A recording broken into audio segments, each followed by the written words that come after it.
These are some important terms that you should know in order to talk about a language and describe how it works. You probably know a lot of these already, so feel free to skip around. First, some simple word categories. Nouns are generally the names of things, animals, and other objects. Pretty much everything you can put a the or a in front of. The house, the cup, the idea, the water. Verbs are the part of sentences that describe actions, something that is being done. You can put a to in front of these words. To walk, to talk, to invent, to generate. Adjectives describe properties of nouns. For example, the color, size, or state. To see if something is an adjective, you can put a very in front of it. Very green, very tall, very hidden, very tedious. Adverbs are similar to adjectives, but they describe verbs instead of nouns. In English, they often end in ly. To figure out if something is an adverb, ask yourself if it makes sense grammatically to say that you can walk that way, for example. I walk fast, I walk happily, I walk hurriedly, I walk crazily. Prepositions are words that describe where two nouns are in relation to each other, like under, above, behind, through, on, in, and so on.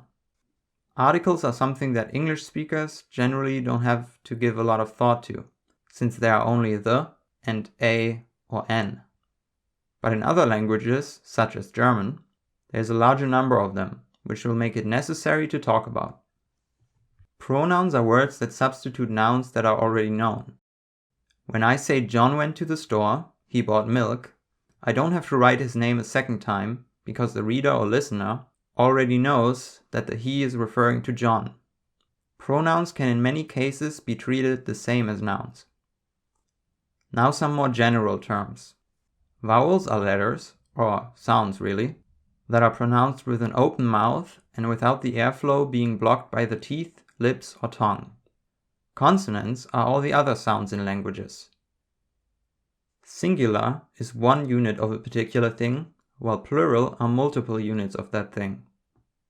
Boat is singular, boats is plural. Man is singular, men is plural. Tenses are sentence categories, usually based on the time they are referring to. Some sentences are in the present, others are in the past or future, and others are a bit more complex. Conjugation is the changing of verbs based on tenses or the people it is referring to. In most languages, conjugation is more complex than in English, and there are a lot of rules to it. In a way, this is the most important and time-consuming part while learning any language, apart from learning the words themselves. An infinitive is the standard version of a verb that is not conjugated in any way. In German, they are usually easily recognized by the ending letters en. Cases are ways of altering nouns and pronouns to change their function. The sentence, he is giving his money to him, features all three English cases. The subject of a sentence is the noun that is acting in the sentence, while an object is a noun that is being acted upon. The man put the glass on the table. He ran away from home. A loanword is a word that is taken from one language and becomes a normal word in another language. English has loanwords like croissant and connoisseur, croissant and connoisseur, from French, and words like Autobahn and sauerkraut, Autobahn and Sauerkraut, from German. Cognates are words that have the same origin and are similar for that reason. These words are the main reason why you can sometimes guess what a word in another language means without even speaking it.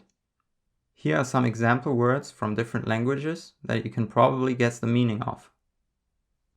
Cognate is a very important term because cognates are very easy to learn, which means you can quickly know up to hundreds of words in another language. I will be using this term frequently when explaining German words. You are now ready to continue to all the other lessons. Thanks for watching and subscribe to learn German.